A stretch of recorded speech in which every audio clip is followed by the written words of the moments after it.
You are a Broome County Health Department enteric disease interviewer assigned to complete an interview with Alex Potter, an 83-year-old resident in your county who has an Escherichia coli 0157H7 infection.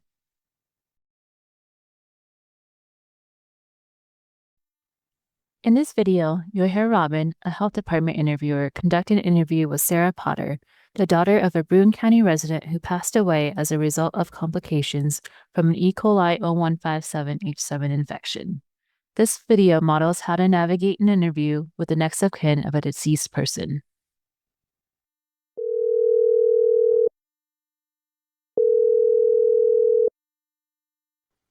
Hello, may I speak with Alex Potter? I'm sorry, you cannot speak to him. He passed away last week. I'm so sorry for your loss. Please accept my condolences. Yes, it's been a difficult time for us all. May I ask who I'm speaking with? Mary Potter, his wife. Thank you, Mary. Again, my deepest sympathies go out to you and your family. My name is Robin, and I'm calling on behalf of the Broome County Health Department. I was hoping I could ask you a few questions about Alex's recent illness. Would you be comfortable answering a few questions on his behalf? Is this an okay time? The health department? You're calling now?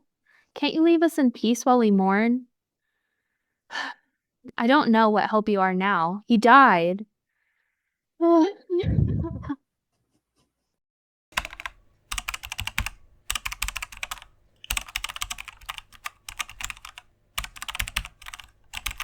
Be prepared to deal with a wide range of emotions and be gentle and compassionate in your approach. If the individual does not want to talk, provide them with a callback number in case they would like resources or want to talk at a later time. This allows everyone time to prepare for talking about their family member. Be prepared that the time frame for a return call varies.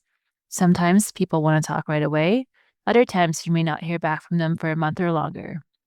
Also, be aware that these interviews may take significantly longer than normal, and ensure that you have adequate time so you don't need to cut it short or rush the interviewee. I'm sorry to have bothered you. I imagine this is a very difficult time. Could I leave my name and number in case you have any questions or would like to talk down the road? We would also like to make sure you have all the information and resources you need to support you through this time. I guess. Thank you. When you're ready to talk, you can reach me at the Broome County Health Department at 111-222-1234. Again, I'm so sorry for your loss.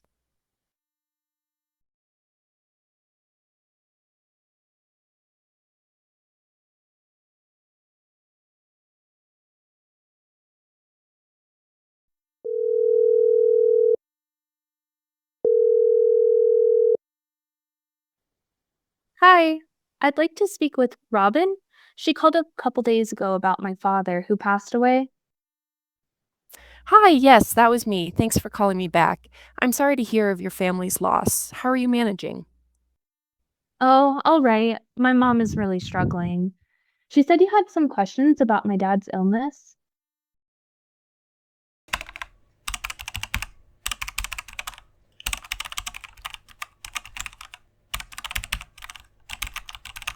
Before proceeding, verify that the person you're speaking to is an appropriate next of kin for the interview.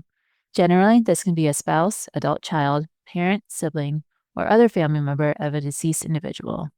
In these circumstances, it is common to talk to more than one family member, especially if adult children are staying or helping the surviving spouse. If one family member talks to the interviewer, a second family member may overhear and want to add something or simply reiterate what was said. Although it can take more time to talk to multiple people, always be empathetic and allow them to speak, even if you have already heard the information they are sharing. Yes, I was calling to collect some information about his recent illness. You said you're his daughter. Can I please get your name? My name is Sarah Potter. Great, thanks, Sarah. I called because the health department follows up with individuals with certain illnesses, such as E. coli, to see if we can find out what made them sick and if it's something that could potentially make others sick. Are you able to discuss some of your father's health information? Yeah, I think so. I mean, I've been staying with my mom since he got sick and spoke to the doctors about everything.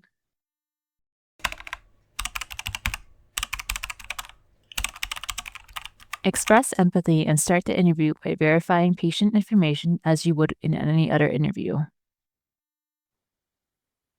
Okay, thanks. Again, I'd like to express my condolences to you and your family. Because the purpose of this call involves sharing personal health information, could you verify your father's full name and date of birth?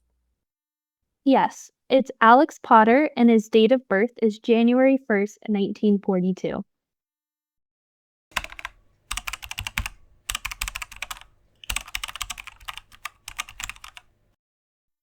Reinforce that by answering your questions, they can potentially help identify the source of the illness and prevent others from becoming ill.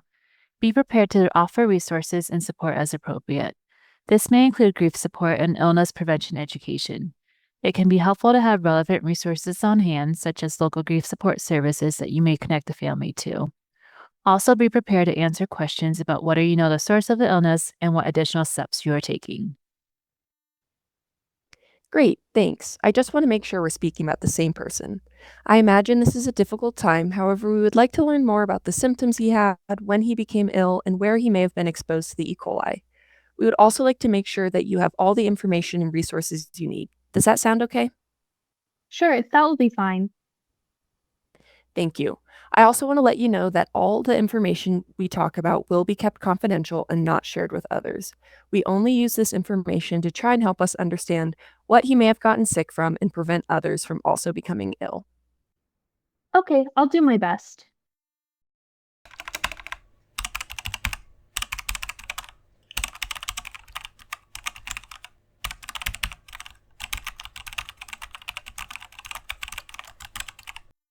Be resourceful when trying to gather exposure information by asking about things such as food or meal delivery services, shopper card information, receipts, and credit card statements.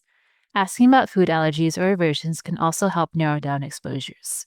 You may also end up talking to more than one person to collect information on all the exposures the person may have had, such as parents, spouses, adult children, and nurses. I know you may not be able to answer some of these questions, but try to answer them to the best of your knowledge. Was your father on any diets or had any food restrictions?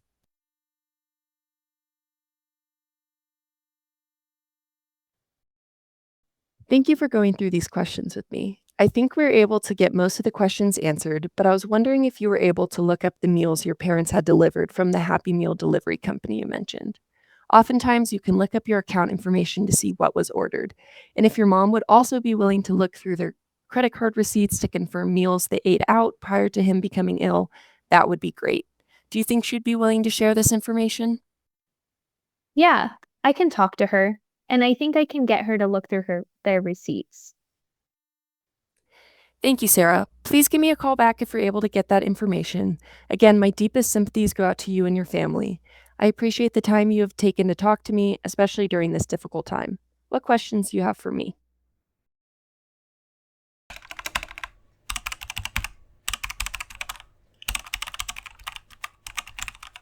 After the interview, take some time for self care and to decompress. These interviews can be hard to conduct and emotionally draining. This can include talking to a colleague, going for a walk or other exercise, meditation, and other activities that promote relaxation.